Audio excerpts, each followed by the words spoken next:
Hello, it's that time again. It's time to do a little record wrap up and talk about all the vinyl that I got since my last vinyl update video. So to clarify, this isn't all my vinyl. If you want to see my entire collection, I'll put a playlist somewhere here, maybe in the description, of my whole vinyl collection series. Without further ado, I want to just get right into it. This was kind of my year of 7 inches. Like, I have so many of them in this haul, so I think it would be fun to do those first. So I'm gonna do this in alphabetical order by first name because that's what I do to organize my collection. First off, we've got Glue Song by Biba Doobie. The B-side is also featuring Clairo. I'm not a huge Clairo stan, but I did get to see her because she performed with Boy Genius during the Reset concert series, and she was pretty great then, so maybe I've been converted. Specifically on the pink pressing, which was a repressing, it was originally on black. I fought tooth and nail to get this,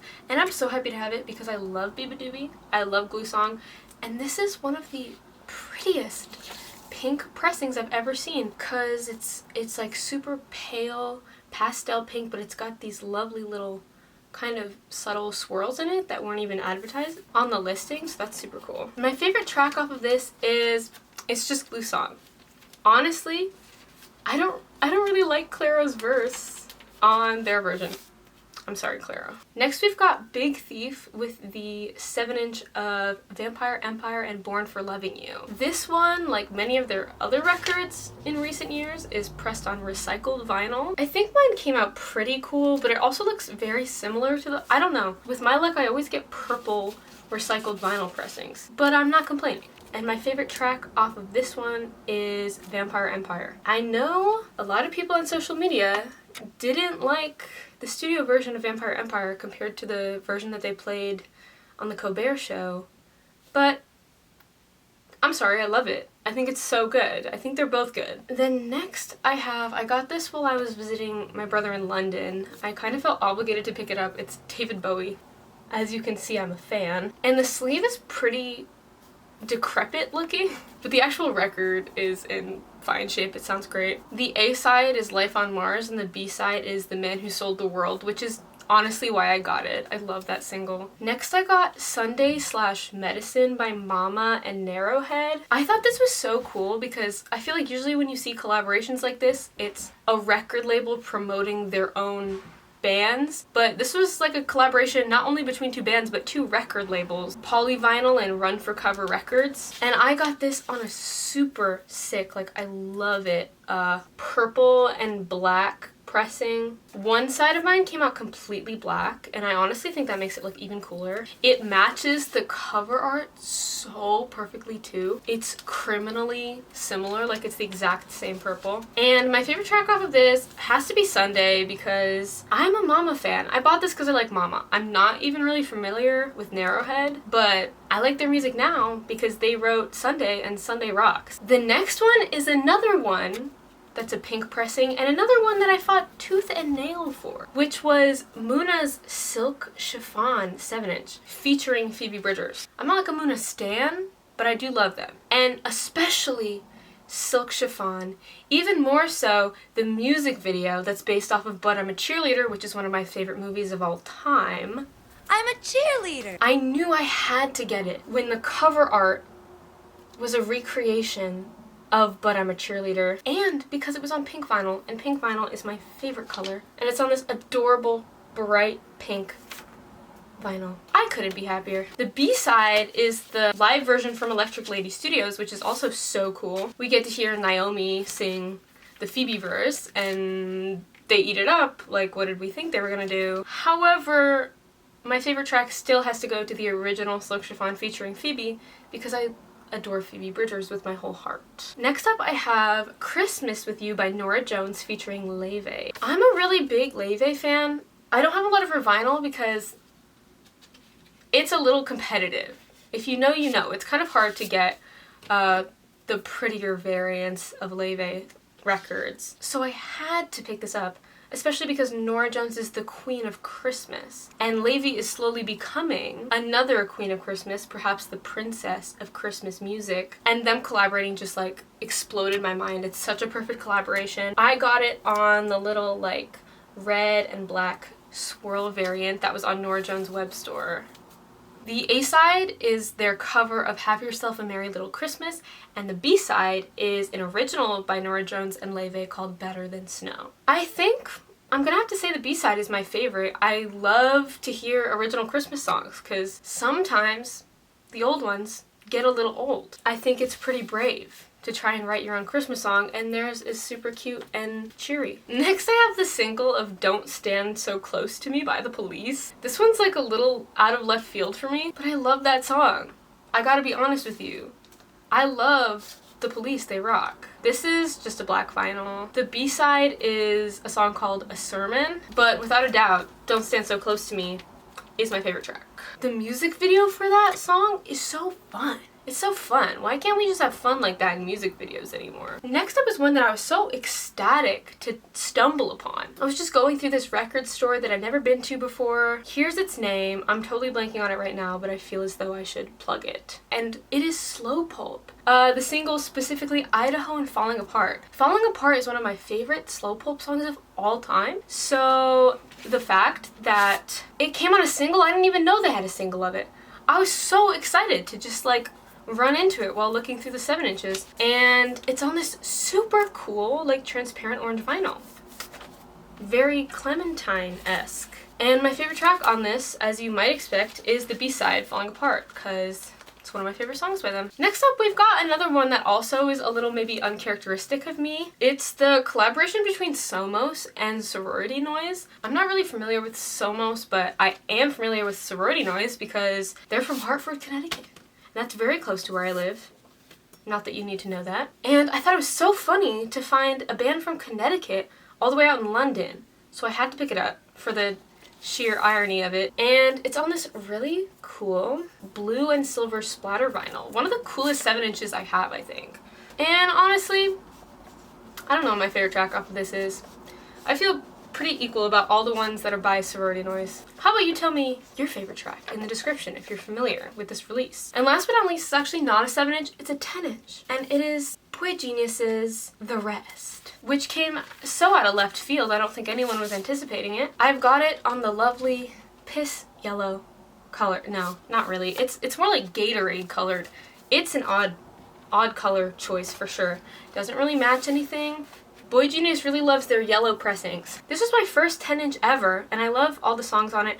I actually got to be there when Phoebe debuted Voyager in New Haven. That was amazing. When you stepped on the gas and asked if I'm ready to die. It was so moving because like this was a really, really rowdy audience, and yet when she sang this new song, everyone just went so quiet. Like you could truly tell everyone was listening because Phoebe would say some like heartbreaking line and you would just hear a girl next to you go like actually crying because it was really moving. And when she ended, like you could hear the drop of a pin. It was crazy for like 30 whole seconds. I had never experienced something like that. My personal favorite track off of this is probably Powers. Voyagers is a close second though, just because of that awesome experience. So yeah, that is the last of the 7/10 inches.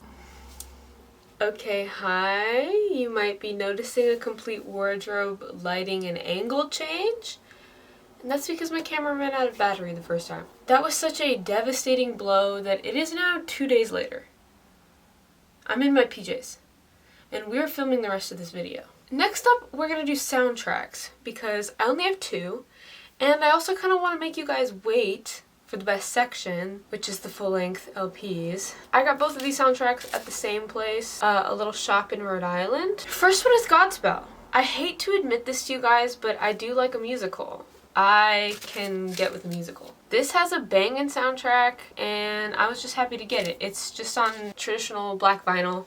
And my favorite track is probably On the Willows, but it changes by the day by day. If you know, you know. Next up, we have one of the best musicals of all time, Fight Me. It's Jesus Christ Superstar. This one's on a super cool, like very textured, almost like faux leather type of sleeve, and it's a gatefold. Don't ask me to pick a favorite track because it's impossible, but maybe Gethsemane, maybe. I really like, this is it, man. All these songs are great. This is also on standard black. And that's it. That's it for soundtracks. You did not have to wait very long. So first up, we have Adrian Lenker and Buck Meek. They are my Roman Empire. They're my parents. I love them so much. To be a fly on the wall when they write music together is all I could ask for. I love Adrian Lenker. I love Big Thief. I love Buck Meek. I love every project that any of them are involved in. So I was super excited to get my hands on this. This is A-sides and besides. I'm sure the pun was intended. And it's on this really beautiful, like wine red, almost a little bit pinky or purpley vinyl. And my favorite track is Jonathan or Miss Misty. Next up, we've got one of my personal albums of the year, My Back Was a Bridge for You to Cross by Anoni and the Johnsons. First and foremost, now that it's 2024, I honestly don't have a lot of the records that I consider to be the best of the year in my collection. So if you guys are interested in what my personal albums of the year were, I'll link below in the description my Spotify playlist. This album is amazing, life-changing, fantastic. I had a really fun time this year exploring genres that I wouldn't traditionally listen to. I heard about this album through Pitchfork and their like music review site, and the second I heard the first like 3 seconds of the first track, I was like, whoa. Anoni is such a generational talent. She's just fantastic. Not only her musical art, but also like her traditional art, like her mixed media stuff. She's fantastic. This vinyl also has a really cool like insert or sleeve. Unfold this first page. And look at this. Unfold another. And you've got this beautiful like 3-page spread, which I might have to censor. Sorry, YouTube. And then this album just comes on, I think this was the indie exclusive, just clean, pure, opaque, white vinyl, which I think suits the whole vibe, like the black and white vibe of this project so gorgeously. And my favorite track is easily Scapegoat. That song gives me goosebumps. I honestly think that was maybe one of the best singles of the entire year, like pretty easily in top 3 at least. Rest is a really great one too though. The whole band just gets to showcase their incredible skill on that song. This next record is one that if you have seen my vinyl tag from last year, you'll know I was very upset that I missed out on, but I managed to find it for a very reasonable price. Black Country New Roads, Ants from Up There. I don't need to talk about this. Everyone knows it's a masterpiece. Everyone loves it. It's a modern classic. And on pretty much everyone's album of the year list from 2022. I just so happen to have tickets for them for their upcoming tour, which I'm so excited about. I loved their live album from this year. I love the direction that they're taking now that Isaac has left. Sorry, Isaac. I just am astonished that they're all such amazing singers. Like, every person in that band can sing. And this is on limited edition Blue Marble, my favorite pressing of this album. I was so happy to get it. And my favorite track is, I think everyone can guess. I think this was the standout from the album. Maybe that's just my opinion. I don't think it's just my opinion. The place where he inserted the blade. That song is insane. It never gets old. It's so fantastic, and I'm very happy to have it on vinyl. Next up, we've got someone I mentioned earlier, Mr. Buck Meek, and his new album, which is another one of my albums of the year, Haunted Mountain. I think he's just got such a unique, like, beautiful voice. I honestly wish he sang a little bit more in Big Thief. Don't tell me when I said that, but I said it. The first song I ever heard by him was Pareidolia, when he did it for his Tiny Desk. And I just fell in love with those gorgeous, like, I don't want to say yodeling, but like skillful vocals. And this is just on, I believe this is the indie exclusive, just like transparent green vinyl. And this whole record is just such like a beautiful Meditation on Love. Because almost every song is a love song. I think my top track is Didn't Know You Then.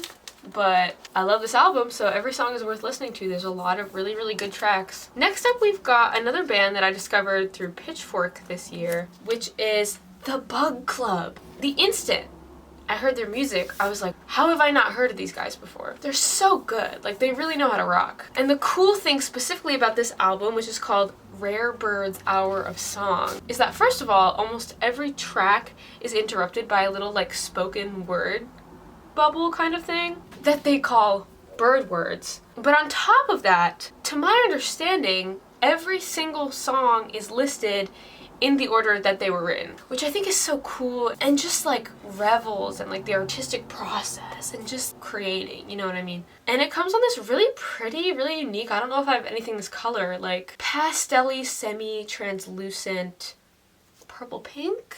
I think they call it purple, but it is a bit pink. And this is a double LP. There's so much content to engross yourself in. Bug Club, please come back to the US again. I will go. I will follow you, please. Next up we have Joe, spelled D-J-O, and his album Decide. This was not a recent release. This album's a couple years old. But this year they did repress it on a super, super cool indie exclusive. An awesome like quad pressing of white and black, which totally fits like the whole branding of the album with the like magic 8-ball aesthetic. And this album definitely might not be for everyone. It's more on the poppier side of a lot of the music that I listen to. Heavily inspired by like 80s synth pop, but definitely modern. And this is another one. I like this album. I don't know if I can pick a favorite track. I really like Gloom, and I really like End of Beginning. Next, we have an album I was so excited they did a repress of. If you have followed me in any capacity, you know that I love Godcaster. They're my religion, they're my life. I saw them 3 times last year, which I know isn't that crazy, but it's crazy for me. And of course, I have their most recent release from this year, but it was really hard to get my hands on a colored pressing of their debut album, Long-Haired Locusts. So that's why I was so happy that they did a repress of it on the original super bright red pressing. And it's got such cool, like the center label is so awesome. It looks so good when it's spinning. And although this music is definitely kind of different than what they do now, it's so good. I love their debut album. And my personal favorite track is tied between All the Fair Girls in the Universe and Bingo Body's Long-Haired Locusts. I can't imagine how hard the outro of that one is to sing, but she does it. She does it. I would love for them to do some of those songs live again, because I've only ever heard their newer tracks live, which I understand why they would want to focus on their newer tracks, because they're amazing and they're also kind of different than their old stuff. Clearly they're trying to move in a different direction, but oh, I would love them to bring back like just one song set, please. That would be awesome. Next we have my favorite pickup of the whole year, vinyl wise, and that is Julian Baker, Sprained Ankle, her debut album. That's enough said. Like, we all know I'm a huge Julian Baker stan. Isn't everyone on the planet? They should be. Her debut album is absolutely insane. The first song I ever heard by her was from this album. It was Rejoice. And from that moment on, I was addicted. And her record label 6131 just happened to do this sale called the Vault Sale this year, where they sold a bunch of vinyl, you know, from their artists that they had in the vault, that they had been saving for this occasion, I guess, from over the years. And they just so happened to have my favorite pressing of this album for a super reasonable price. On Discogs, it goes for like $60, $70, if not more. I try my best not to line the pockets of resellers if I can. And just look at this. Oh, that's not the good side. And look. Oh my god. Is that not the most stunning vinyl you have ever seen in your entire life? And I think it works so gorgeously with the cover as well, because it's this kind of bluish, almost like if sepia had a blue version tone.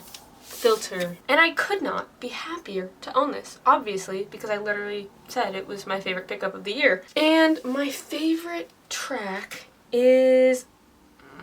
I shouldn't do this to myself. Blacktop. Or Rejoiced. That song has a really special place in my psyche. You know, I really thought I had slowed down buying vinyl this year, but I'm breaking a sweat trying to just show you guys all these. Okay, next. Be the Cowboy by Mitski. Would I have liked them to just come out with some new cool pressing? Yes. Will I accept a repress?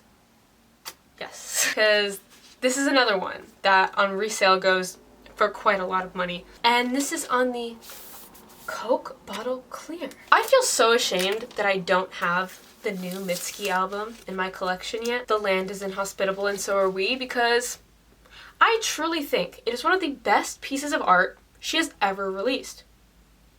Especially, I'm sorry, I'm a Laurel Hell hater, especially after Laurel Hell. I'm not saying it was a bad album. By no means was Laurel Hell bad. Was it my least favorite thing she's ever released? Yes. But she's still a genius, so the album is still great. The Land is Inhospitable is so fantastic. It's such an effortless fusion of like different genres and like instruments, and oh my god, it's just so smart and well composed. And I honestly think that it got totally ignored. The amount of people that I see with The Record by Boy Genius on their album of the year list and not The Land is Inhospitable. I love Boy Genius. I'm a Boy Genius bootlicker. Anything they release I will love, because I love all of those girls, all of the boys, individually. So of course, when they come together, I'm gonna love it. But The Record is my least favorite project any of them have ever released. Does that mean I didn't love it? No. I loved it. I listened to that an unholy amount of times. It was my top listened to album of the year. And yet, I think they've all made better work than what was released in that album. And the fact that Mitski's name is not being even uttered in any of these album of the year lists, the fact that she wasn't nominated for any Grammys, even though I'm 90% sure she submitted to be, I'll double check. Tell me, future Callie, is it true? Yeah, this rant turned into something much longer than I thought it would be. I was really disappointed by the reception to The Land is Inhospitable, because I think it is easily top 3 albums of the year. I think it was just insanely skilled work. So back to Be the Cowboy, my favorite track is probably Pink in the Night. The next album we have is another repress, Phoebe Bridgers' Punish Her. Honestly, this is one of my favorite albums of all time. This is probably the album that, like, if someone threatened to kill me unless I sang all of the words of an entire album and knew them by heart, it would probably be this. It'd probably be this album. I know this front to back, like the Bible. It's my Bible. I am holding out, however, since this album is so special to me. I hope one day I'll have the balls to pull the trigger and buy the $100+ Fun Explosion Turntable Lab exclusive pressing, but that time is not now. So I just wanted to have this on vinyl, and Target did a colored repressing, and it sounded like it was gonna be cool. It wasn't that cool. It's fine. It was fine. It's not my favorite pressing of this by any length. I don't think it really matches at all, and that's something that I like. Either it has to be super stunning gorgeous, or it has to match, and this is neither. But it is cool just to have a pressing and have it be a colored pressing. You can't ask me to pick my favorite track off of this. That would be like betraying all of my values. However, I think my favorite track is tied between, for years it was Chinese Satellite, but I think I just listened to it too much. It got a little old to me. It's my own fault. So at this point in my life, my favorite tracks are tied between Graceland 2, perhaps because of the Boy Genius craze, and I Know the End. I think we can all agree. It's a pretty great track. And last, this entire haul, I can't believe we're here, we have Wednesday. This was a Rough Trade exclusive, like an album of the year exclusive, though mine didn't come with an album of the year sticker. I was a little pissed about that because those stickers are cool. Whatever. The Live at WXPN, Philly performance that they did. And this is more of like an EP. It only has a couple songs on it. These guys are awesome. Their new album is awesome. Another album of the year, easily. So when Rough Trade released this, I had to pick it up. And for the 100th time this year, the vinyl gods saw me and blessed me specifically by putting it on pink vinyl. Another just like gorgeous, opaque, bright pink vinyl. The album is also pretty cool. I don't know if this will, I'm trying to like, yeah, maybe that'll help you see it. It's pretty cool because it's this kind of glossy white varnish on the white, and then the yellow bit is matte, so it really looks like they just like stuck a piece of paper like a poster on this, which I think is a pretty cool little detail. Also, I forgot to say my favorite track on that is Bull Believer. I think that's everyone's favorite track. And yeah, that's it. I hope you guys enjoyed.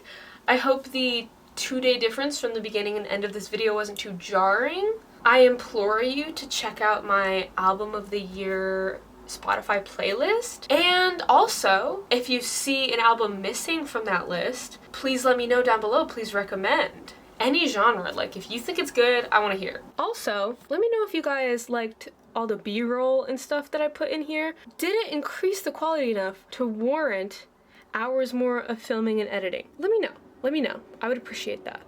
Bye for real.